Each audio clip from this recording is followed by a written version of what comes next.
Hello, everyone, and welcome to another episode of Women Like Me Stories in Business. I'm your host, Julie Fairhurst, and today I'm here with Stephanie Renner. We're going to have a really important conversation. So I hope that you will hang in there because some of you are going to need to hear it. So there are some losses that divide our lives into two parts: who we were before and who we became after. Over the span of 6 years, Stephanie experienced sudden loss, grief, and the emotional strain of caregiving, and the absolute devastating loss of her 18-year-old son, Jordan, to suicide. But Stephanie's story is not about pretending grief can be neatly resolved or that strength means never falling apart. It is about learning how to release regret, carry love forward, and allow pain to become the source of purpose rather than a weight that keeps us trapped in the past. So this conversation may touch on grief, and suicide loss. So please take care of yourselves as you listen. Stephanie, welcome to Women Like Me Stories in Business, and thank you in trusting us with your story. Thanks for having me. I appreciate it. You're so welcome. Well, let's start with, before we talk about regret and healing, would you like to tell us a little bit about who Jordan was and what you want people to know about him? Yeah, I always love to talk about him. Jordan was a very, very smart kid from the time he was young. A little bit socially awkward, especially as he got older, but he was very friendly.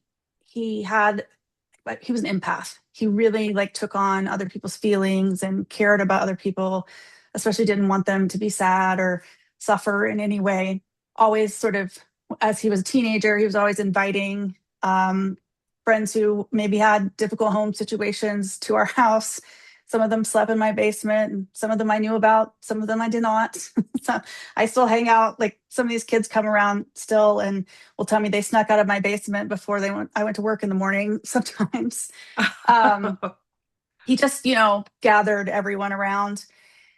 When he was about 11, he started expressing that he was having thoughts of self-harm and suicidal ideation. And from 11 all up until 18, that became sort of a hurdle we had. And we did, everything we knew to do. We did therapy, and we'd had inpatient stays and, medication, all kinds of things, right?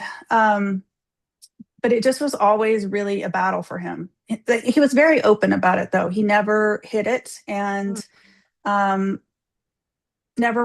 he really didn't want other people to experience that either. I think he understood being open about it mattered. So as he got older, he really kind of took a turn behaviorally. He's very much a rule follower growing up, always, we even made you follow the rules when you tried to bend them a little bit. But as he got older, he started making some bad decisions, drugs. There were a couple of arrests, just really acting out in a lot of ways, which I now know is really a cry for help. And then I actually saw a little bit of a turn at some point. Frankly, just a few days before he died, I had picked him up from a court appearance, or took him to a court appearance, and we were leaving it. And I was really concerned about him. So I said, do we need to go to the hospital? I'm really, really concerned about you. And he said, no, it's fine. And this led to a conversation where he told me he thought at 18 that it was too late for him to go to college because he had taken that 1 year off after high school. He kind of blew it at the end of high school with grades and stuff, and we barely got him across the finish line. So he told me he thought it was too late to go to college. He'd already ruined that, right? Just after having only taken 1 year off. I told him, of course, absolutely, it wasn't too late. And he also said they thought it was too late for him to learn how to be a normal person. So we know now that he was likely somewhere high functioning on the autism spectrum. And he knew that about himself too. We had talked to a psychiatrist about it, never had official diagnosis, but he just knew he struggled to understand the world like some people did. And of course, that broke my heart. The idea that at 18, you think like you can't change or you can't learn things. Or so we had a great conversation from that. And I told him, look, I know a therapist that works with people who get these diagnoses later in life. Obviously, we can help you go to school. Like, and he seemed encouraged, and we started having a lot of conversations about this. But this is sort of a common story I hear from other people who've experienced suicide loss, that there seems to be some sort of positive turn, and then something happens, and you never know exactly what it is. But a few days later, he decided he couldn't be here anymore. Oh. Oh, I'm so sorry about that. Yeah. Thank you. And what a sad thing for someone so young to think that their I future's know. done. They can't, Yeah. they can't. Yeah. Yeah. That's really why we, though, a lot of the research or whatever shows that the brain, the frontal lobe doesn't fully develop until, I think in boys it's like 25 or 26, and maybe girls it's a little bit earlier. But that sort of way of thinking, and then the impulsive reactions, if you can get them past that stage, lots of times you have a better chance. But that's kind of the way a young brain works sometimes, unfortunately. Wow. Well, you experienced several different forms of grief within 6 years. So, what Mm-hmm. was happening in your life during that period? Well, so I was a lawyer at the time. I was working in what for part of that time I was in house at a bank, and part of that time I was in law firm, and I really wasn't happy. That's unfortunately a story you hear from a lot of lawyers. Um, in October of 2019, my dad died suddenly of a heart attack, and that was an interesting experience because we weren't particularly close, and we had some unresolved stuff going on. My sister and I both did with him. So, you know, that's its own set of complications and regrets and all kinds of other things. And then in the next few years, my mom was diagnosed with Alzheimer's. And we were very, very close to my mom, both my sister and I. And she was just this really vibrant, smart, successful woman. So that disease is it's a horrible, evil thing to watch someone go downhill like that. And then Jordan passed, and I couldn't tell her because she wouldn't have. But at this point, she was in memory care, and we just made the decision we're going to tell her. But that became really difficult for me, because to not be able to talk to your mom about the worst thing that's ever happened, and for her to be there, like that was really Yeah. hard. And then she sort of went downhill pretty fast, and she died last June. Oh, So dear. it was a lot in 6 years for sure. Yeah. That's also the time when I decided I'm not going to do a job I don't want to do anymore. And I need to go and take this experience and turn it into something purposeful. Yeah. Well, you've spoken about caregiving guilt. So, what are some of the expectations caregivers place on themselves that later can become guilt or regret? For me in particular, it was about how often I would visit. We could not take care of my mom ourselves. Both of us have, my sister has younger children than I do, are very involved in sports. And like, there was just no way, neither of us had the space or the ability to provide the care we needed to provide. And so there's this idea of, have I chosen the right place for her? Right. Mm. So, it was a very nice place that she was in, but every place has its issues. And so anytime something would go wrong, or we felt like she wasn't being taken care of the way we would have liked, there's a lot of guilt about the fact that you can't do it yourself, or maybe I don't go visit her enough. After Jordan passed, I had a really hard time going to visit her because I was afraid she was going to ask about him, and I didn't know how to handle that. At the end of the day, she wasn't, because she really kind of didn't know who to ask about most of the time. Yeah, I mean, it's do you go see them enough? Do you have them in the right place? Are you making sure they get the right food? Are they, it's, you go from being the child to parenting your parents, right? It's Yeah. hard. Yeah. Wow. Well, after Jordan's death, what were some of the if only thoughts that kept Mhm. returning? Oh, there were a lot.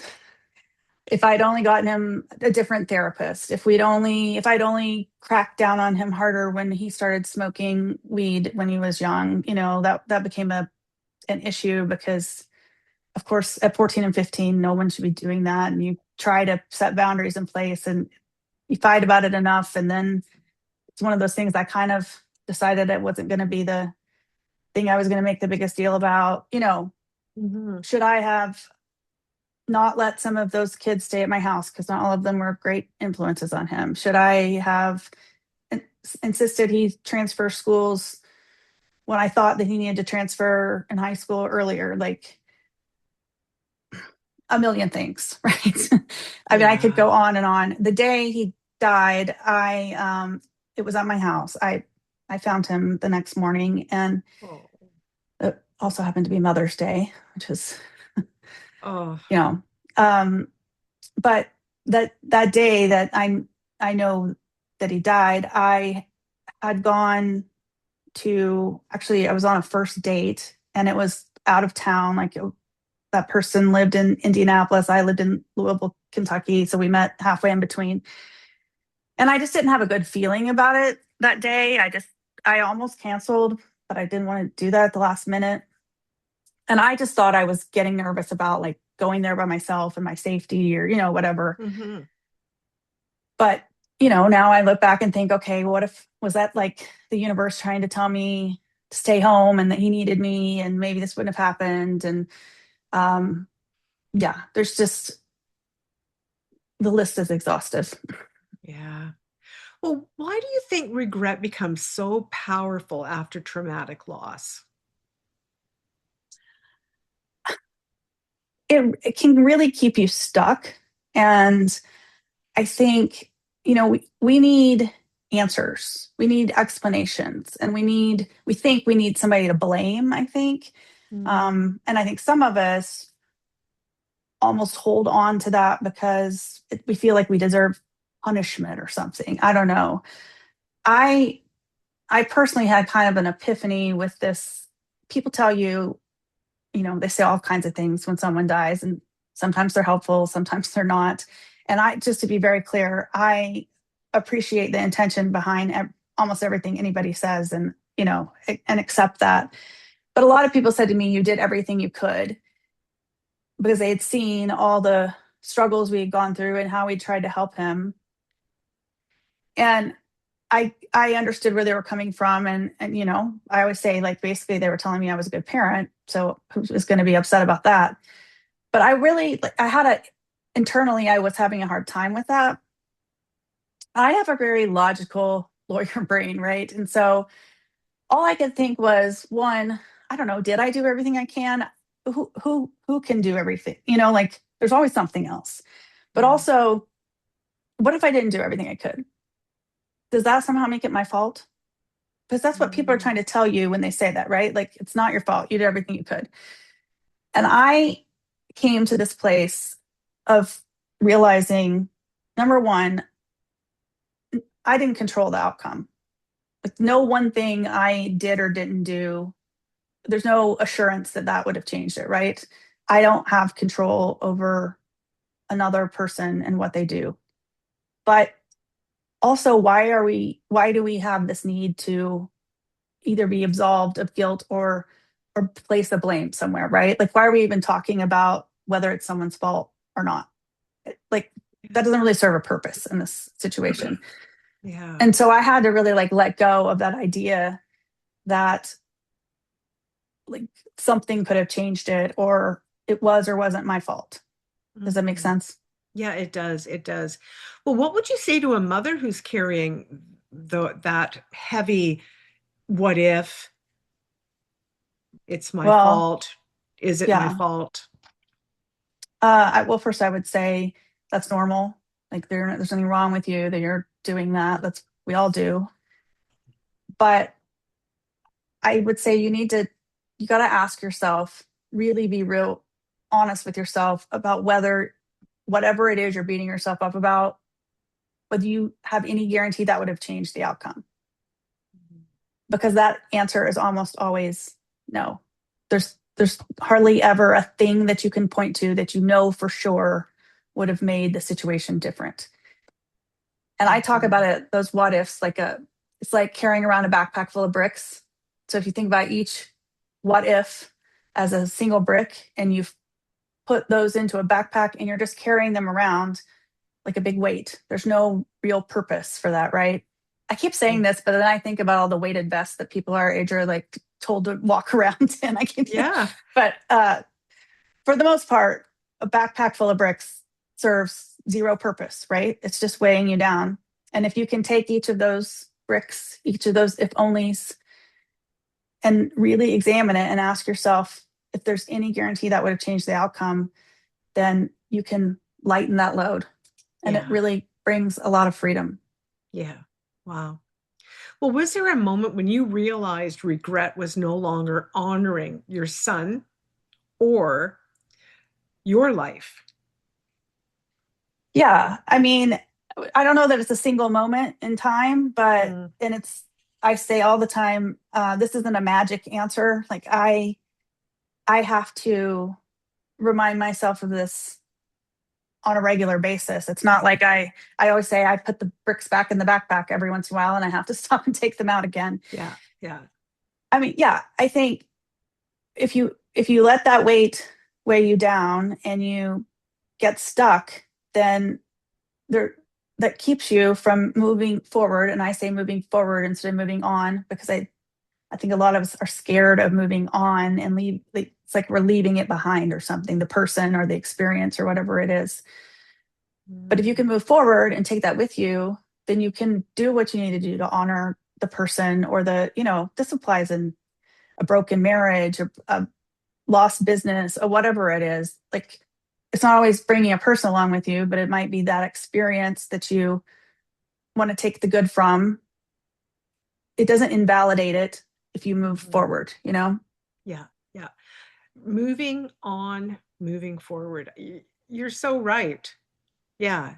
Because you don't have to move on, but you should be moving forward. Well, I hate it when I use the word should. It's better to move forward. Yes. Yeah. When you're ready. I mean, look, Yes.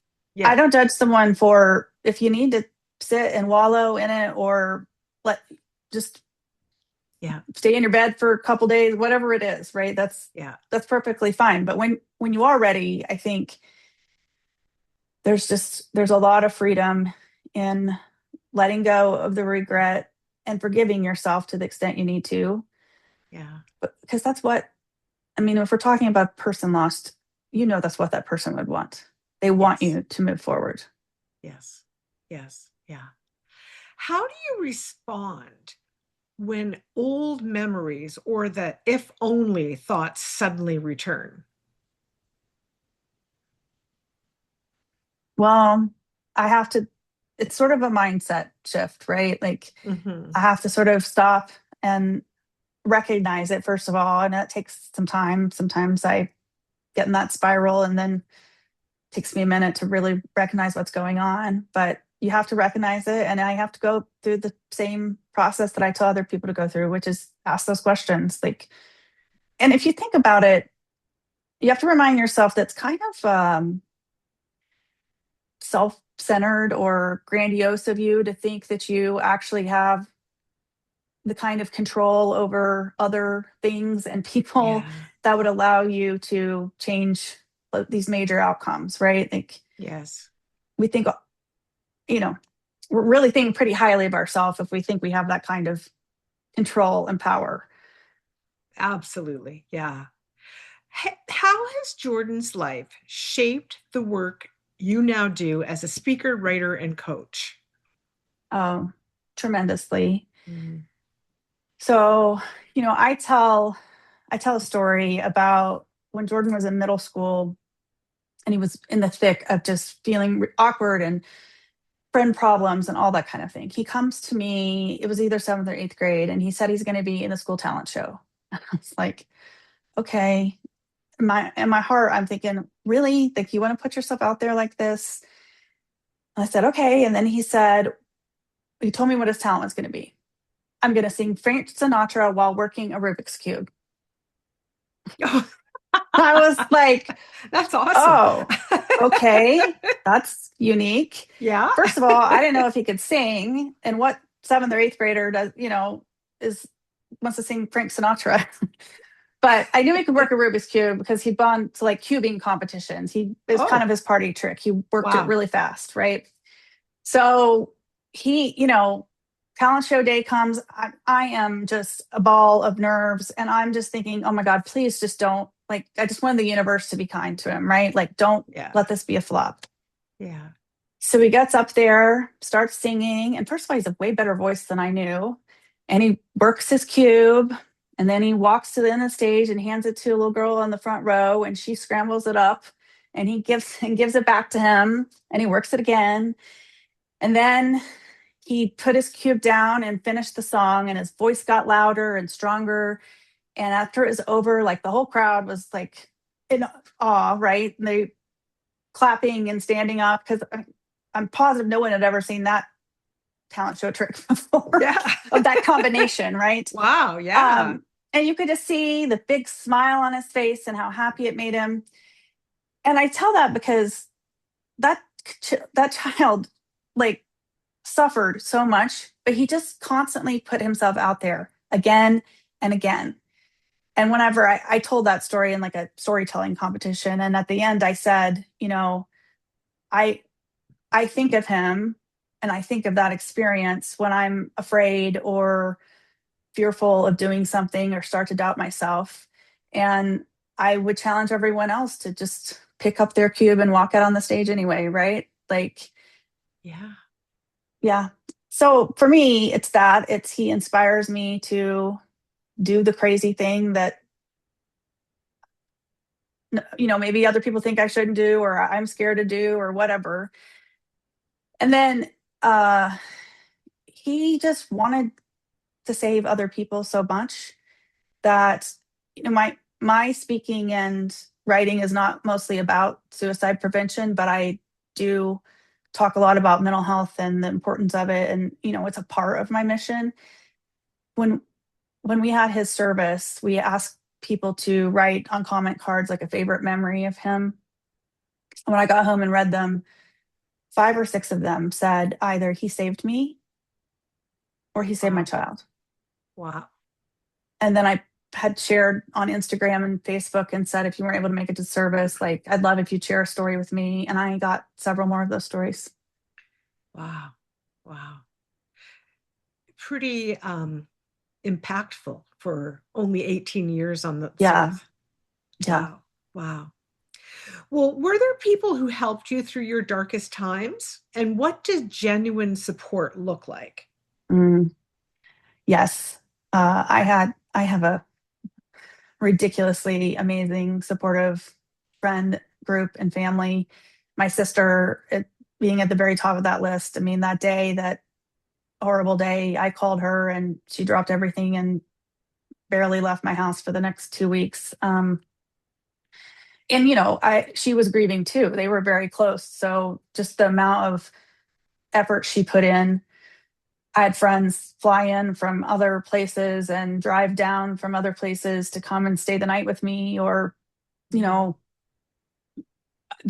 most supportive things were just people who do things for you, right? Like, when someone's in a crisis situation like that, or traumatic, recovering from something traumatic, it's well intended when you say, let me know what I can do to help, but it's I couldn't have told anybody what I needed at the time. I just needed somebody to come in and take over, and that's what my close friends did. The other thing I would say, whenever someone asks me what the right thing to say to someone is in grief, I the most helpful thing anybody said to me was, I don't have the words. I don't know what to say because I just don't have the words, because it's unimaginable. Because that's what I felt. Like, there's no words you could say to me that were going to change or help necessarily. And I just appreciated the recognition that, like, this was so horrible that there's nothing trite or cute or whatever to say that's going to fix it. Yeah.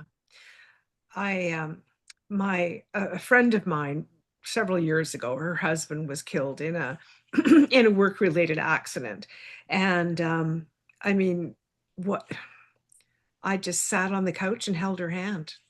Yes. What can I say? There's nothing I could say, and I didn't know what to say, Yeah. but I could just be I, there. yeah. We get nervous and we feel like we have to fill the space and we feel like we're supposed to know what to say. And Yeah. that's really people just need your presence. Yes. Yeah. Yeah. And that's support. Hmm. Support doesn't It always is. have to be conversational. Right. Right. Yeah. Wow. That night I didn't want to be in my house, obviously. So I went and stayed with my best friend, and we have another woman that we're friends with who lost her son to suicide about 10 years ago. Oh. And my friend Olivia had texted her to tell her what had happened. And later that night, I had I had gone to bed really early. Like I just needed to sleep. Someone gave me something to help me sleep, and Mm. but this other woman texted my friend and said, "I'm on your front porch, and I'm just gonna sit here. Um, if either of you need me, I'll be here for couple hours or whatever." And she didn't come knock on the door. She just went and sat on the porch. And I was asleep, so I didn't see her. But my friend Olivia had been really helping take care of me, and she hadn't had time to process. Mhm. So she got to like talk to our other friend and kind of grieve and process with her too. Wow. Wow. That's that's just so kind of her. Hmm. Yeah. Yeah. And it just goes to show like we don't need to if you can help in a big way, of course that's important, but for anyone who just needs to come and sit on the porch and say, "Hey, I'm just outside. I'll Hmm. be here for a couple hours if you need me. If not, I'm just gonna stand guard for you." Hmm. Yeah. Wow. Well, you are very honest that you're still on this journey and still experiencing setbacks. So Hmm. why is it important for you to not to present yourself as someone who's got everything figured out? I just don't think that's helpful in any situation, right? Mhm, I've mhm, always been that person. Um, I don't think we do anybody any favors when we have these perfectly curated social media images, and it's just not reality. And I mhm. think you create a safe space for other people when you're honest about who you are and what you're going through. And you know, um, it wouldn't be fair to try to tell someone that like I have some sort of magic answer and this is going to solve it forever, Yeah, because it's not true. And then that's going to make the person feel bad when they don't. you know yeah. Jordan's birthday is July 23rd. And Oh, this morning and last night I just found myself really, I could feel it. Like your body really does feel these like changes in time periods. And it happened to me last year too. I just got really sad. Like, and yeah, I was just thinking like, where is this coming from all of a sudden? And I realized what the date on the calendar was. And I was like, oh, his birthday is in a few days. And yeah, it just yeah, happens. yeah. Wow. Well, you've said that moving forward does not require superhuman strength. So, what helped you discover that it's possible that this possibility of moving forward was available to you? Well, I've seen other people do it, Mhm. for one.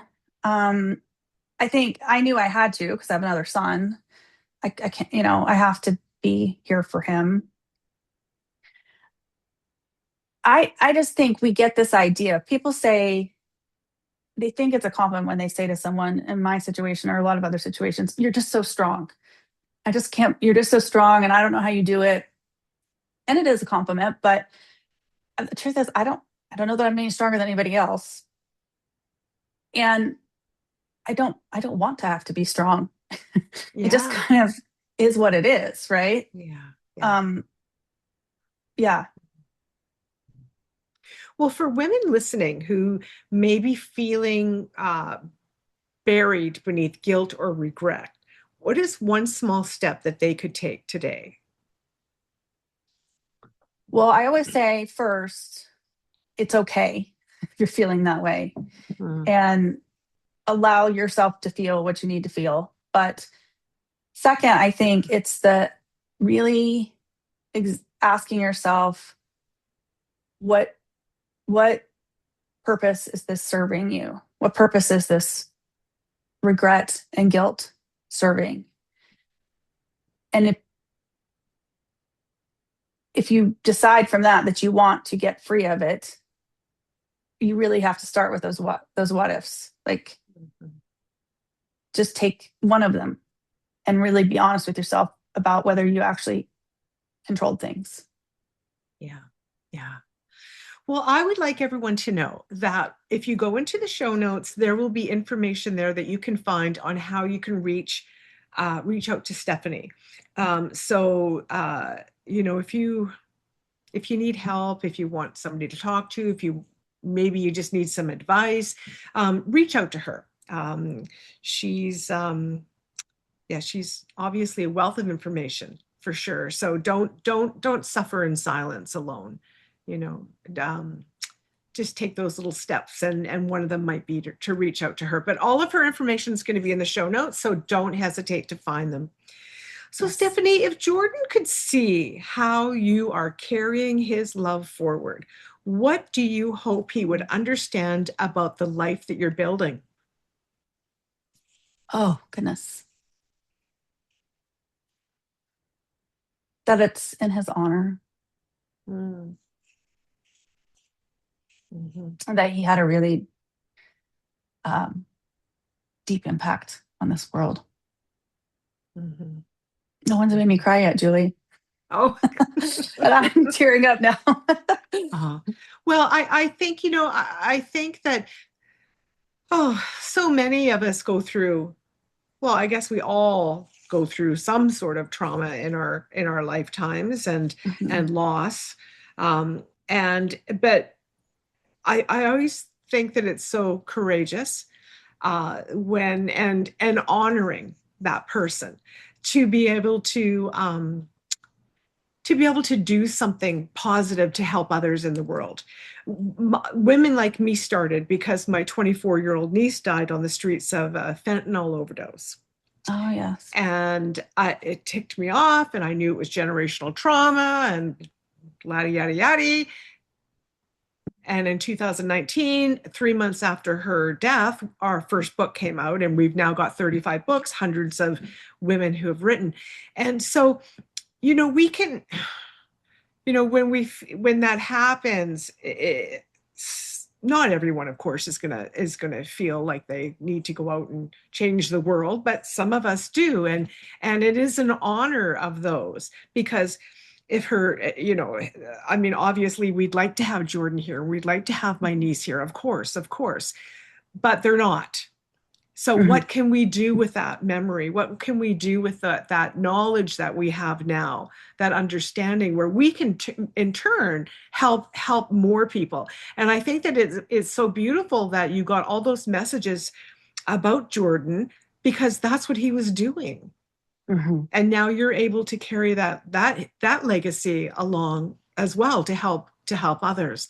I guess that's, the best we can do. Yeah. Yeah. Yeah.